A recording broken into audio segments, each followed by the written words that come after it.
ஓம் சாந்தி 25/1/2023 சாகார முரளி. இன்று சிவ பகவான் கூறுகிறார், இனிமையான குழந்தைகளே, தந்தையை நினைப்பதற்கான உழைப்பை நன்றாக செய்யுங்கள். ஏனென்றால் நீங்கள் உண்மையான தங்கம் ஆக வேண்டும். கேள்வி: நல்ல முயற்சியாளர்களின் அடையாளம் என்னவாக இருக்கும்?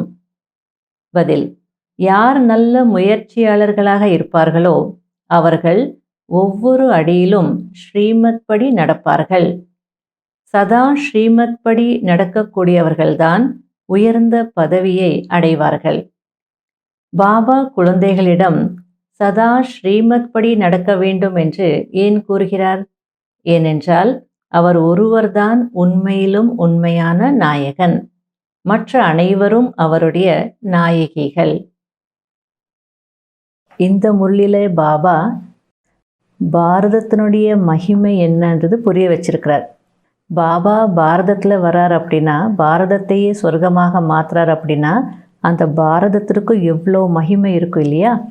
ஆகையால் பாரதவாசிகளாகிய நாம கூட அந்த பெருமிதத்தில் இருக்கணும். பாரதம்தான் அழியாத கண்டம். இது ஒருபோதும் அழிந்து போகாது. ஆனால் மற்ற கண்டங்கள் அனைத்தும் அழிந்து போய்விடும் அப்படின்றார். பாரதம்தான் அனைத்தையும் விட உயர்ந்ததிலும் உயர்ந்தது, அழியாதது. பாரத கண்டம்தான் சொர்க்கமாக ஆகிறது. வேறு எந்த கண்டமும் சொர்க்கமாக ஆகாது. பாரதம்தான் சொர்க்கம் என்று அழைக்கப்படுகிறது என்றார். அப்போ அது எவ்வளோ உயர்ந்த விஷயம். புதிய உலகத்தில் பாரதம் எவ்வளோ உயர்ந்ததாக இருந்ததுன்றது உங்களுக்கு தெரியும். பாரதத்தினுடைய மகிமை அளவற்றது அப்படின்றார். இவ்வளவு செல்வந்த கண்டமாக, சுகமான தூய்மையான கண்டமாக வேறு எந்த கண்டமும் இருக்காது அப்படின்றார். அப்படிப்பட்ட சதோ பிரதான உலகம் இப்போ ஸ்தாபனை ஆயிட்டிருக்கு. மனிதர்கள் ராவணனுடைய வழிப்படி நடந்து எவ்வளவு பொய்யானவர்களாக மாறிட்டாங்க. ஆகையால் மாயையும் பொய்யானது, உடலும் பொய்யானது, உலகமும் பொய்யானது அப்படின்னு சொல்லிட்டு இருக்காங்க. சத்தியுகத்தில் இப்படியெல்லாம் சொல்ல மாட்டாங்க.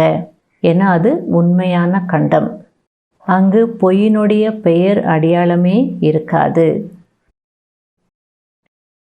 கங்கைக்கு எவ்வளோ மகிமை செய்கிறாங்க. உண்மையிலும் நீங்கள் தான் ஞான கங்கைகள். அந்த மகிமையில் உங்களுக்கு தான். மற்றபடி தண்ணீர் கங்கையில் குளிக்கிறதுனால யாரும் தூய்மையாக முடியாது அப்படின்றார். ஓம் சாந்தி. ஓம் சாந்தி என்பதின் அர்த்தத்தை புதிய மற்றும் பழைய குழந்தைகள் புரிந்திருக்கிறீர்கள். ஆத்மாக்களாகிய நாம் அனைவரும் பரமாத்மாவின் குழந்தைகள் என்பதை குழந்தைகளாகிய நீங்கள் அறிந்து கொண்டிருக்கிறீர்கள். பரமாத்மா உயர்ந்ததிலும் உயர்ந்தவர், மேலும் அனைவருக்கும் மிகவும் அன்பான நாயகன் ஆவார்.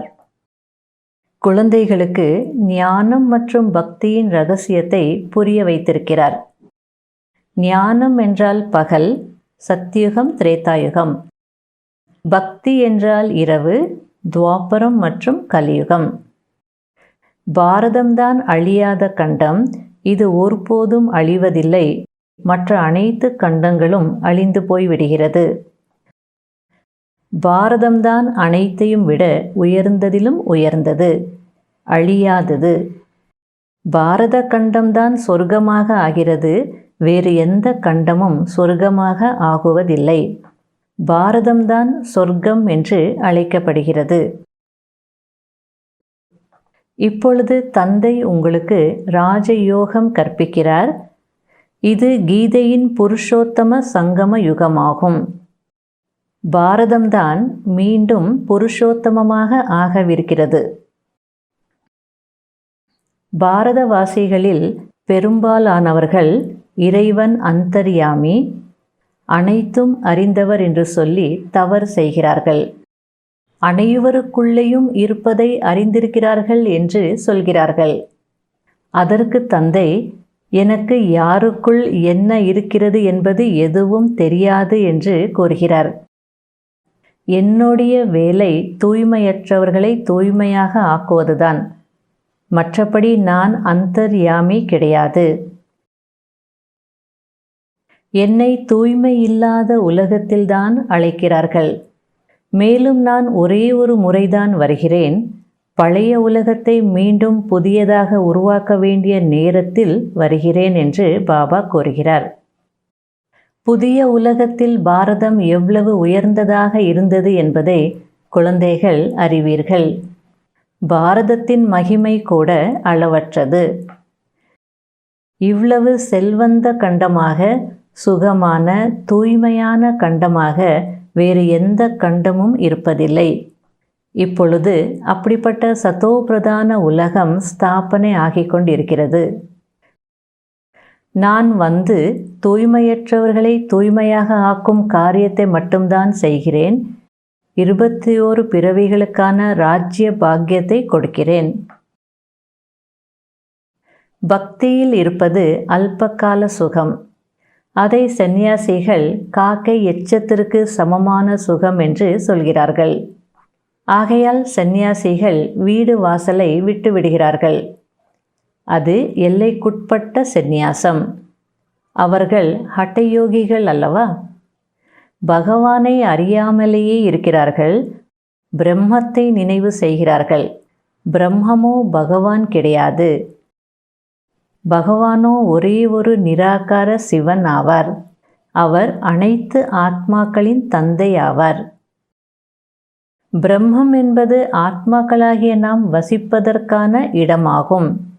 அது பிரம்மாண்டம், ஸ்வீட் ஹோம், அதாவது இனிமையான இல்லம்.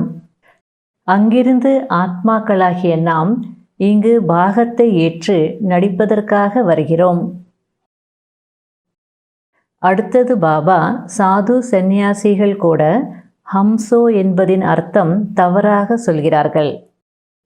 ஹம்சோ என்பதின் பொருள், ஆத்மாவாகிய நானே சத்யுகத்தில் தேவி தேவதையாக இருந்தேன்.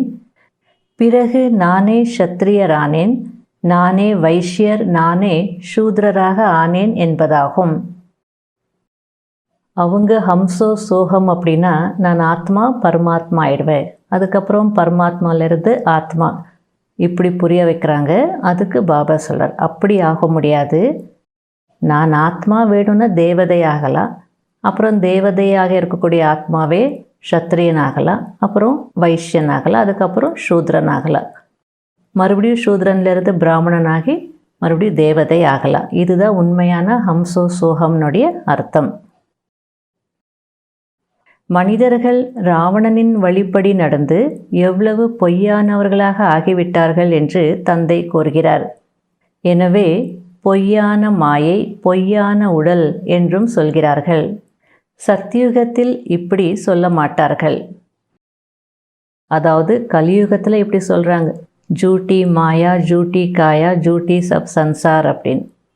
மாயாவும் பொய்யானது, சரீரமும் பொய்யானது, உலகமும் பொய்யானது அப்படின்னு. அதனால் சத்தியுகம் உண்மையான கண்டம். சத்தியுகத்தில் யாரும் இப்படி சொல்ல மாட்டாங்க அப்படின்றார். அது உண்மையான கண்டமாகும். அங்கு பொய்யினுடைய பெயர் அடையாளமே இருக்காது. சத்தியுகத்தில் இருப்பவர்கள் தெய்வீக குணங்களுடைய மனிதர்கள் ஆவார்கள். இந்த ஞானம் கூட குழந்தைகளாகிய உங்களுக்கு நாலெட்ஜ்ஃபுல், அதாவது ஞானம் நிறைந்த தந்தையிடமிருந்து கிடைத்திருக்கிறது. தந்தைதான் ஞானக்கடல், ஆனந்த கடல் ஆவார். ஞானக்கடலிலிருந்து நீங்கள் மேகங்களை நிரப்பிக்கொண்டு பிறகு ஞான மழையை பொழிகிறீர்கள். நீங்கள் ஞான கங்கைகள். உங்களுக்கு தான் மகிமை இருக்கிறது. மற்றபடி தண்ணீரின் கங்கையில் ஸ்நானம் செய்வதினால் யாரும் தூய்மையாகுவதில்லை. பக்தியினால் கீழேதான் இறங்கி வந்திருக்கிறீர்கள். இப்பொழுது மரணம் முன்னால் நின்று கொண்டிருக்கிறது. ஐயோ ஐயோ என்ற கதறலுக்கு பிறகு ஆஹா ஆஹா என்ற வெற்றி முழக்கம் ஏற்படும். பாரதத்தில்தான் இரத்த ஆறுகள் ஓடும். இப்பொழுது அனைவரும் தமோ பிரதானமாக ஆகியிருக்கிறார்கள். மீண்டும் அனைவரும் சத்தோ பிரதானமாக ஆக வேண்டி இருக்கிறது. இனிமையிலும் இனிமையான காணாமல் போய் கண்டெடுக்கப்பட்ட செல்ல குழந்தைகளுக்கு மாத் பிதா பாப் தாதாவின் அன்பு நினைவுகள் மற்றும் காலை வணக்கம். ஆன்மீக குழந்தைகளுக்கு ஆன்மீக தந்தையின் நமஸ்காரம். கடைபிடிக்க வேண்டிய முக்கியமான சாராம்சம். முதல் பாயிண்ட், ஞான கடலிடமிருந்து மேகங்களை நிரப்பிக்கொண்டு ஞான மழை பொழிய வேண்டும். முடிந்தவரை நினைவு யாத்திரையை அதிகரிக்க வேண்டும். நினைவின் மூலம்தான் உண்மையான தங்கம் ஆக வேண்டும். இரண்டாவது பாயிண்ட், ஸ்ரீமத் படி நடந்து நல்ல நடத்தை மற்றும் தெய்வீக குணங்களை தாரணை செய்ய வேண்டும். உண்மையான கண்டத்திற்கு செல்வதற்காக மிகவும் உண்மையானவர்களாக ஆக வேண்டும். வர்தானம், விசேஷ தன்மையை பார்க்கக்கூடிய கண்ணாடி அணிந்து சம்பந்தம் தொடர்பில் வரக்கூடிய உலகத்தை மாற்றுபவர் ஆகுங்கள். மற்றவர்களுடைய சம்பந்தம் தொடர்பில் வரும்போது ஒவ்வொருவரின் விசேஷ தன்மைகளை பாருங்கள்.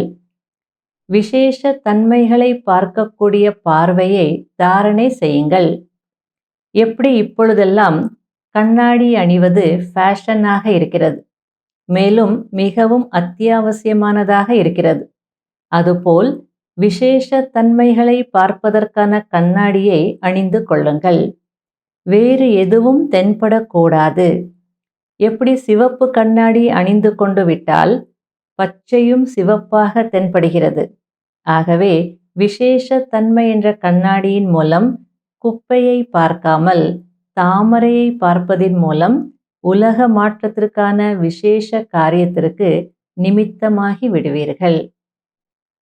ஸ்லோகன், பிறர் பற்றி சிந்திப்பது, பிறரை பார்ப்பது என்ற தூசியில் இருந்து சதா தூர விலகி இருங்கள். அப்போது கரையற்ற விலைமதிப்புமிக்க வைரம் ஆகிவிடுவீர்கள். ஓம் சாந்தி. இன்றைய அவ்வியக்த சமிக்ஞை.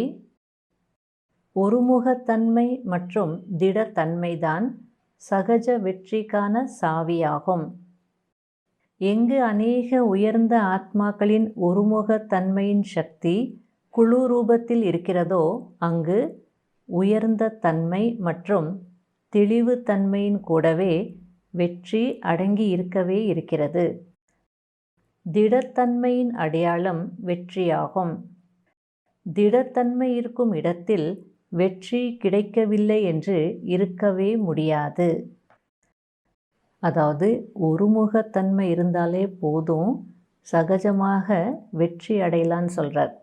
ஏன்னா ஒருமுகத்தன்மை இருக்கும்போது திடத்தன்மை இருக்கும். அதுவும் குழு ரூபத்தில் அந்த ஏகாகிரத சக்தி, கலெக்டிவ் பவர் இருந்ததுன்னா அங்கே உயர்ந்த தன்மையும் இருக்கும், எல்லாமே தெளிவாகவும் இருக்கும். அப்போ எங்கே அந்த உயர்ந்த தன்மையும் தெளிவும் இருக்குமோ அங்கே வெற்றி அடங்கி இருக்கவே செய்கிறது அப்படின்றார்.